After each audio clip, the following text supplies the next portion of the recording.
गरीब बहू की मिट्टी के बर्तनों की रसोई। और रोटियां दूं आप लोगों को? रहने दो माँ, मेरा पेट भर गया। बेटा तुमने तो सिर्फ एक ही रोटी खाई है, एक और खा लो। और आज तो तुम्हारी मनपसंद भिंडी की सब्जी बनी है। माँ, सारी रोटियां जली हुई है और सब कड़वी कड़वी भी लग रही है। हाँ बहू, आजकल तू जो रोटियां बना रही सब आगे पीछे से जली जली रहती हैं। देख, मुझे जली हुई रोटी की पापड़ी अलग करके रख रही हूँ। पता है, आज मेरे साथ काम करने वाले और मजदूर भी मेरी रोटी देखकर हंस रहे थे। भला जली रोटी कौन खाने के लिए देता है? क्या करूं जी, ये तवा बीच बीच में से पतला हो गया, रोटी जलने लग गई है। नया तवा लेने के लिए गई थी, लेकिन वो भी 400 रुपए से कम का नहीं है। अब जब तक घर में ठीक ठाक पैसे आने नहीं लग जाते तब तक खा लो जली हुई रोटियां। बहू, मेरे लिए तो चावल बना देना। सभी लोग जैसे तैसे करके जली हुई रोटियां खा लेते हैं और ऐसे ही सुबह से रात हो जाती है। यामिनी सब्जियां काटकर कढ़ाई में तड़का लगा रही होती है कि तभी कढ़ाई का तला पतला होने की वजह से तड़का पूरा जल जाता है। क्या मुसीबत है, सुबह रोटियां जली और अब ये तड़का जल गया। अब दोबारा से प्याज टमाटर काटो। यामिनी दोबारा से प्याज टमाटर काट कर तड़का लगाने लगती है। सब्जी बनती है। यामिनी जैसे ही कढ़ाई पकड़कर उसे चूल्हे से नीचे उतार रही होती है कि तभी कढ़ाई का एक हैंडल यामिनी के हाथ में ही रह जाता है, जिससे यामिनी एक हाथ से कढ़ाई संभाल नहीं पाती और आधी सब्जी जमीन पर ही गिर जाती है। ये सब क्या हो रहा है? लगता है घर के सारे बर्तन खराब हो गए। पहले तड़का जला और अब ये सब। अब नहीं बना रही मैं दोबारा सब्जी, वैसे इतनी गर्मी हो रही है, खा लेंगे इसी में सब। आधी से ज्यादा सब्जी गिर जाने की वजह से यामिनी को सिलबट्टे पर चटनी पीसनी पड़ती है और आज पूरा परिवार थोड़ी थोड़ी सब्जी और चटनी के साथ रोटी खाकर सो जाता है। कितने बढ़िया पुलाव बनाए हैं मैंने, खुशबू भी कितनी अच्छी आ रही है और कहीं से जला भी नहीं। अब जल्दी से इसे पानी के बर्तन में रख देती हूँ, अभी तो इन लोगों को आने में काफी समय है, वरना कहीं गर्मी में खराब ना हो जाए। अपने पूरे परिवार के लिए पतीला भरकर पुलाव बनाती है और उसे एक पानी के बर्तन में रख देती है, ये सोचकर कि गर्मी में पुलाव खराब ना हो जाए। लेकिन जैसे ही सब थोड़ी देर बाद घर आते हैं और यामिनी सबको पुलाव परोसने लगती है कि तभी उसे पुलाव के अंदर से हल्की हल्की महक आने लगती है। ये महक इन चावल के अंदर से आ रही है। ये चावल तो मैंने थोड़ी देर पहले ही बनाए थे, इतनी जल्दी खराब कैसे हो गए? कुछ देर पहले बना पुलाव इतना जल्दी कैसे खराब हो गया? इसमें तो काफी गंदी बदबू आ रही है, अब ये खाने के लायक नहीं। आए दिन घर में कभी सब्जियां खराब होती हैं तो कभी चावल। आज भी कितना सारा खाना बर्बाद हो गया। अगर हमारे घर में फ्रिज होता तो कम से कम खाने के लिए बर्बादी तो नहीं देखनी पड़ती। फ्रिज खरीदना हम गरीबों के लिए इतना भी आसान बात नहीं है। जानते हो फ्रिज कितना महंगा होता है और तुम इसे कोई ढंग के बर्तन में नहीं रख सकती थी क्या? मुझे तो लगता है बर्तन की वजह से ही खराब हुआ है। जैसे तो घर में बर्तनों का ढेर लगा है ना, गिनती के तो 7-8 बर्तन हैं। 2 में खाना बनाओ, 3 प्लेट में खाना खाओ और मुश्किल से 2 ग्लास है। इतना ही शौक है तो ले आओ बर्तन जाकर। गुस्सा होकर यामिनी आंगन में आकर बैठ जाती है। वहीं अंजलि अब खाने के लिए दाल चावल बनाने लगती है, जो फौरन ही सबको वो गर्मा गर्म दाल चावल गर्मी में खाने पड़ते हैं। मैं बाहर से खेल कर आ गया। पिंकी बता रही थी कि आज आपने सत्तू का शरबत बनाया, मुझे भी सत्तू का शरबत दो ना, बहुत प्यास लग रही है। हाँ बेटा, बस 2 मिनट, अभी तुम्हें दे रही हूँ। यामिनी एक स्टील के गिलास में सत्तू का शरबत डालकर अपने बेटे को पीने के लिए देती है। रजत जैसे ही उस गिलास से सत्तू का शरबत पीता है तो अचानक उसका होंठ कट जाता है। माँ देखो ना, मेरे होंठ से खून निकल रहा है। ये ग्लास यहाँ से कटा हुआ है, इससे मेरे होंठ पर चोट लगी है। मुश्किल से 2-3 ग्लास बचे हैं घर में, वो भी साइड साइड से टूट रहे हैं, सारे बर्तन चटक गए हैं। पता है, अगर कोई पड़ोसी के घर कोई चीज भिजवानी हो तो कितनी शर्म आती है बर्तनों में देने में। कहाँ वो अपने कांच के बर्तनों में हमें चीज देते हैं और कहाँ हम इन स्टील के टूटे हुए बर्तनों में। ऐसे ही कुछ दिन गुजर जाते हैं। यामिनी शाम में सब्जियां लेकर घर लौट रही होती है कि तभी यामिनी को रास्ते में उसकी कुछ सहेलियां मिलती हैं। यामिनी कैसी है तू? कितने दिनों के बाद मिली है, पता भी है हमें मिले हुए कितना समय हो गया है। क्या करूं यार, घर के काम इतने होते हैं कि फुर्सत ही नहीं मिल पाई तुमसे मिलने की। लेकिन फिक्र मत करो, इस रविवार मैं तुम लोगों के घर आऊंगी। अब तू हमारे घर नहीं बल्कि हम तेरे घर आएंगे। हमें जब भी मिलना होता है तो तू हमारे घर आती है। अरे हमें भी मौका दे तेरे घर आने का। हाँ क्यों नहीं, ये भी भला कोई बोलने की बात है। इस बार तुम लोग मेरे घर पर आना, ठीक है? यामिनी दोनों सहेलियों को घर बुला तो लेती है, लेकिन अब उसे इस बात की फिक्र सताती है कि जब उसकी दोनों सहेलियां घर आएंगी तो वो किस बर्तन में उन्हें खाना खिलाएंगी। यामिनी इस परेशानी में डूबी होती है कि तभी उसका पति रोहित हाथों में कुल्हड़ वाली लस्सी लिए यामिनी के पास आता है। ये देखो यामिनी, मैं क्या लेकर आया हूँ। मैं तुम्हारे लिए कुल्हड़ वाली लस्सी लेकर आया हूँ। ये बहुत पसंद है ना तुम्हें? ये तो महंगी आती है और आपके पास तो इतने पैसे थे नहीं, तो कैसे खरीदी आपने इसे? आज हमारे मालिक काफी अच्छे मूड में थे, इसलिए उन्होंने हम सभी मजदूरों को कुल्हड़ वाली लस्सी मंगा कर दी। छुट्टी का वक्त हो गया था तो सोचा कि घर लाकर तुम्हारे साथ पीऊंगा। चलो अब जल्दी से इसे पी लो। यामिनी जैसे ही वो लस्सी पीती है तो वो उसे अच्छी लगने के साथ साथ काफी ज्यादा ठंडी भी लगती है। आपकी फैक्ट्री तो यहाँ से इतनी दूर है, लेकिन फिर भी ये लस्सी इतनी गर्मी में गर्म नहीं हुई?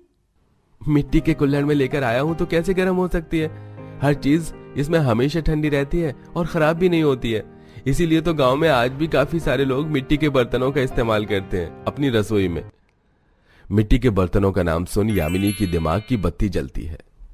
आपने तो कितनी अच्छी बात कही। हम तो फालतू में घर के बर्तनों को लेकर परेशान हो रहे थे। हम भी तो मिट्टी के बर्तन बना सकते हैं। मैं ये भूल कैसे गया। और तुम्हें तो मिट्टी के बर्तन बनाना भी आता है। तुमने अपने मायके में काफी मिट्टी के बर्तन बनाए थे, तो उनकी मदद से मिट्टी के बर्तन बना सकती हो। अब यामिनी अपनी सास के साथ मिलकर मिट्टी के बर्तन बनाने के लिए ढेर सारी मिट्टी लेकर आती है और पर्याप्त मात्रा में पानी मिलाकर अपनी सास के साथ बैठकर मिट्टी के तरह तरह के बर्तन बनाने लगती है। माँ जी, हमने तो मिट्टी के काफी सारे बर्तन बना लिए हैं। हांडी, पतीला, तवा, चम्मच, ग्लास। बहू, अभी तो हमें थाली भी बनानी है और 1-2 हांडियां और बना कर रख लेते। मैं तो सोच रही हूँ कि बोतल भी बनाते हैं, जिससे पानी काफी समय तक ठंडा रहे। 3 से 4 दिन में वो सारे मिट्टी के बर्तन अच्छे से सूख जाते हैं, जिसके बाद अब यामिनी अपनी रसोई को मिट्टी के बर्तन की रसोई में बदल देती है। चारों तरफ ढेर सारे मिट्टी के तरह तरह के बर्तन थे और आज यामिनी मिट्टी के बर्तनों में ही खाना बनाती है।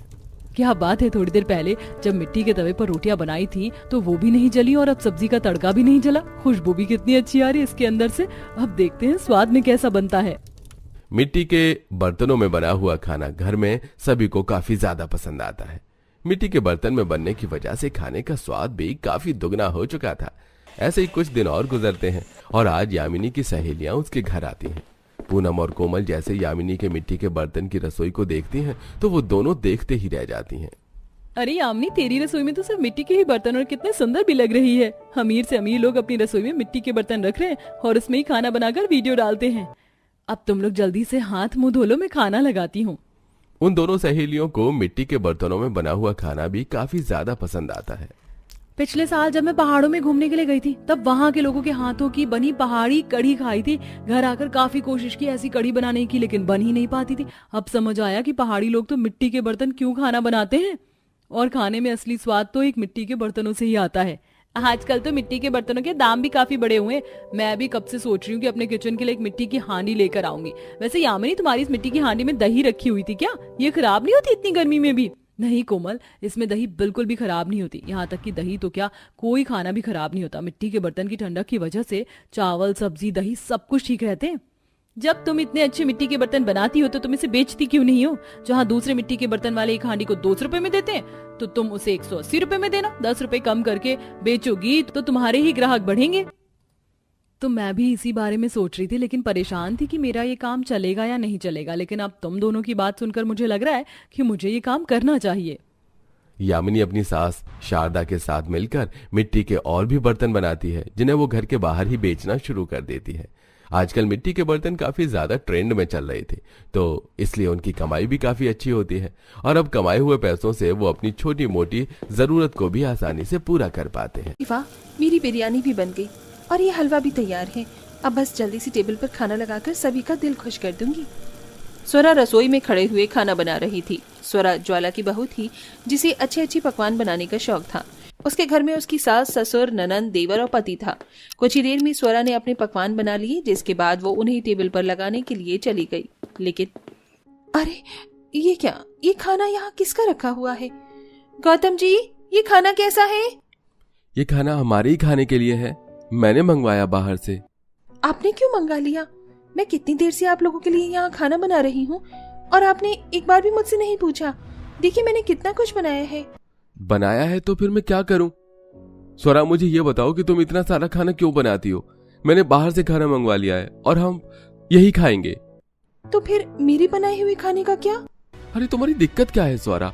खा लेंगे तुम्हारा भी बनाया हुआ खाना, लगा दो यहीं। जी, मैं जब भी ज्यादा दिल से सभी के लिए कुछ बनाती हूँ तब यही होता है। स्वरा बेचारी उदास हो गई, लेकिन फिर भी उसने अपना बनाया हुआ खाना भी टेबल पर लगा दिया।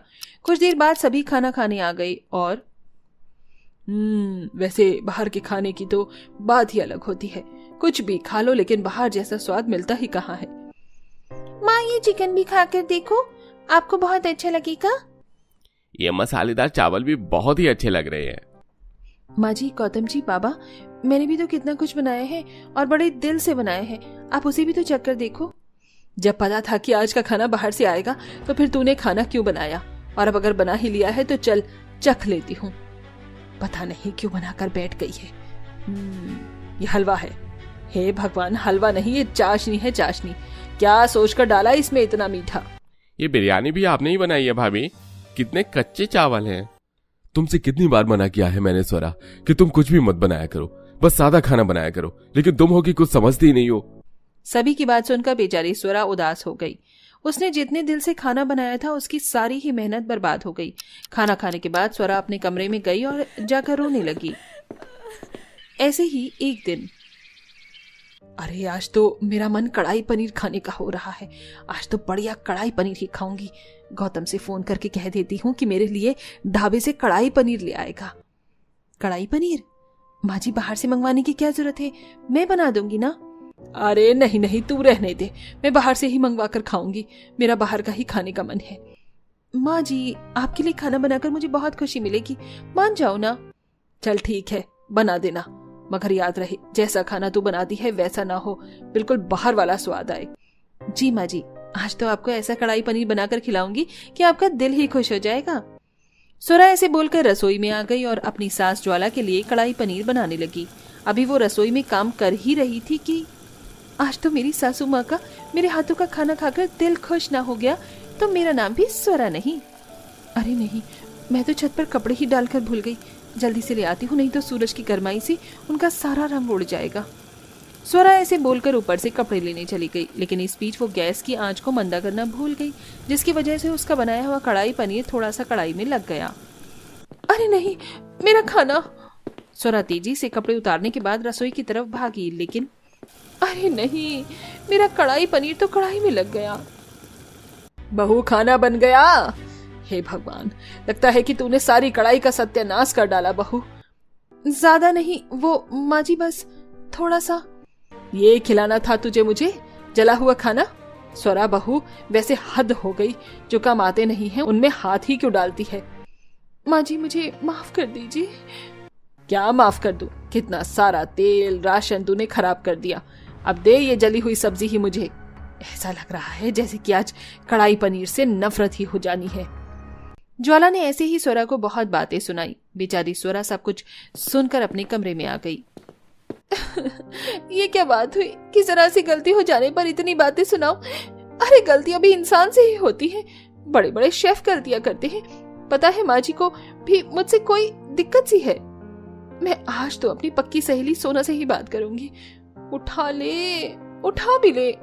हेलो सोना। सोना, अरे बड़े दिन बाद याद आई तुझे मेरी।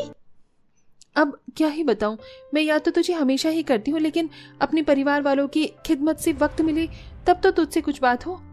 यार सोना, तू जानती नहीं है, मेरे ससुराल वाले तो अपनी बहू की सारी मेहनत बेकार कर देते हैं। बहू की सारी मेहनत बेकार है इनके लिए।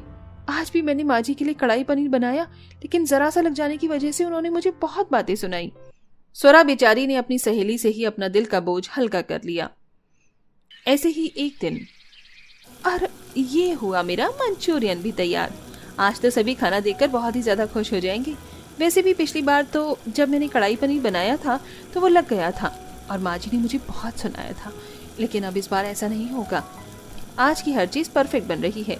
अब बस सभी घर लौट आए तो सभी का दिल खुश हो जाएगा। स्वरा ऐसे ही खुश हो रही थी। उसने काफी कुछ खाने को बनाया हुआ था, लेकिन उसके घर में कोई भी नहीं था। कुछ ही देर बाद सभी लौट आए और आ गए आप लोग। भूख लगी होगी ना आपको? चलिए, मैंने काफी कुछ बनाया है, आ जाइए और खा लीजिए। भाभी, अब तो पेट में सांस लेने की भी जगह नहीं है, बहुत भरा हुआ है। तो क्या आप लोग खाना खा कर आए हैं? पर आप तो कह कर गए थे कि घर आकर ही खाएंगे। मैंने खाना बना लिया है, थोड़ा तो खा लीजिए। अगर थोड़ा और खा लिया ना बहू तो पता नहीं कि क्या होगा, इसीलिए अब मत खाने को बोल बहू रानी। सभी ऐसे ही खाना खाने से मना करके कमरों में चले गए, जिसके बाद गुस्से में स्वरा सारे किचन में से सामान वगैरह समेटने लगी। ये भी कोई बात हुई? अरे अगर बाहर ही खाना था तो मुझसे क्यों बोलकर गए थे कि खाना बना लेना? और अगर अब मैंने बना ही लिया है तो कोई खा नहीं रहा है। मुझे बहुत गुस्सा आ रहा है।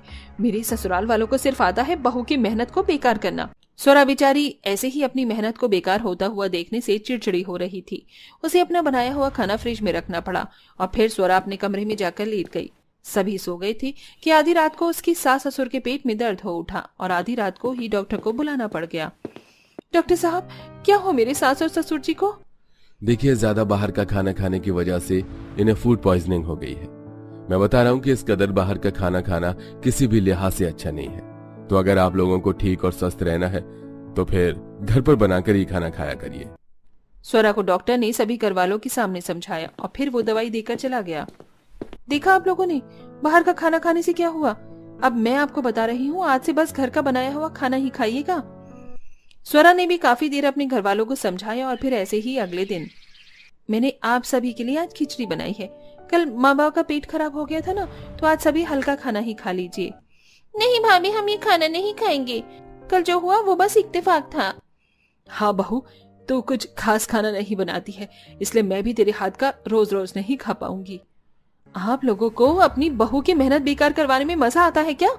जाइए, मैं ही पागल हूँ जो आपकी फिक्र करती हूँ। खाइए जो भी आपको खाना है, मैं कुछ नहीं बोलूंगी। स्वरा ने ऐसे बोलकर बात को खत्म कर दिया।